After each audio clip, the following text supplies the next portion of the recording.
नमस्कार विद्यार्थी मित्रांनो, मिशन नोकरी यूट्यूब चॅनलवरती आपल्या सर्वांचे स्वागत आहे। आजच्या व्हिडिओमध्ये आपण जिल्हा न्यायालय भरती याबद्दल एक महत्त्वपूर्ण व्हिडिओ घेतलेला आहे। व्हिडिओ हा सर्वांनी शेवटपर्यंत पाहायचा आहे। त्यापूर्वी चॅनलवर जर नवीन असाल तर चॅनलला सबस्क्राइब करा, कारण की अशीच नवनवीन व्हिडिओ आपण दररोज घेऊन येत असतो। चला तर मित्रांनो, आजच्या व्हिडिओला सुरुवात करूया। इथं बघा मित्रांनो, काय सांगितलेलं आहे, फर्स्ट रिस्पॉन्स शीट आपल्याकडे आली होती आणि ती सर्वांनी चेक केलेली आहे। पहिली जी आन्सर की होती मित्रांनो, ते आली होती आणि ती आपण सर्वांनी चेक केलेली आहे। त्यानंतर बघा खाली काय सांगितलेलं आहे, 2 मार्च ते 4 मार्च पर्यंत आपल्याला ऑब्जेक्शन घ्यायचे होते। 2 ते 4 मार्च पर्यंत आपल्याला ऑब्जेक्शन घ्यायचे होते। आता त्याची लिंक ही बंद झालेली आहे। त्याची लिंक जी काय होती मित्रांनो, ती आता बंद झालेली आहे। त्यानंतर पहा काय सांगण्यात आले आहे, अंतिम रिस्पॉन्स शीट आणि नॉर्मलायझेशन हे आपले 15 ते 20 मार्च पर्यंत होण्याची शक्यता आहे। अंतिम रिस्पॉन्स शीट आणि नॉर्मलायझेशन हे आपले 15 ते 20 मार्च पर्यंत होण्याची दाट शक्यता आहे मित्रांनो।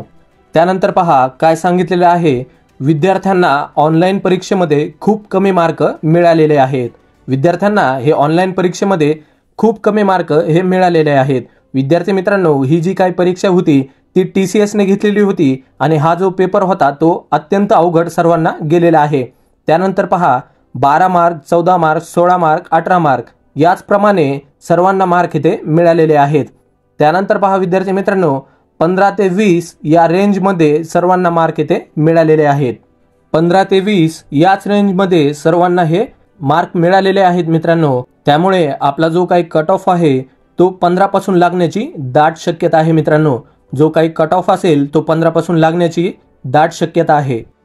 त्यानंतर पहा काय सांगितलेलं आहे, सर्वांनाच कमी मार्क असल्यामुळे कट ऑफ हा या ठिकाणी खूप खाली येण्याची शक्यता आहे। सर्वांनाच हे 15 ते 20 या रेंजमध्ये मार्क मिळाल्यामुळे कट ऑफ हा खाली येण्याची दाट शक्यता आहे। आणि जे विद्यार्थी कॅटेगरीमध्ये असतील त्यांचाही कट ऑफ या ठिकाणी खाली येण्याची दाट शक्यता आहे मित्रांनो।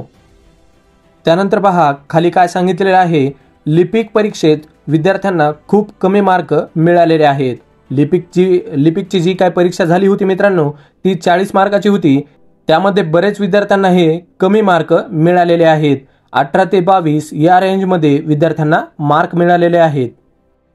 त्यानंतर पहा 1-7 याप्रमाणे विद्यार्थ्यांची निवड असल्यामुळे भरपूर विद्यार्थ्यांना ही संधी मिळणार आहे। 1-7 प्रमाणे विद्यार्थ्यांची निवड असल्यामुळे भरपूर विद्यार्थ्यांना ही संधी मिळणार आहे। नॉर्मलायझेशन मध्ये येथे सर्वांचेच 4 ते 5 मार्क वाढण्याची शक्यता आहे।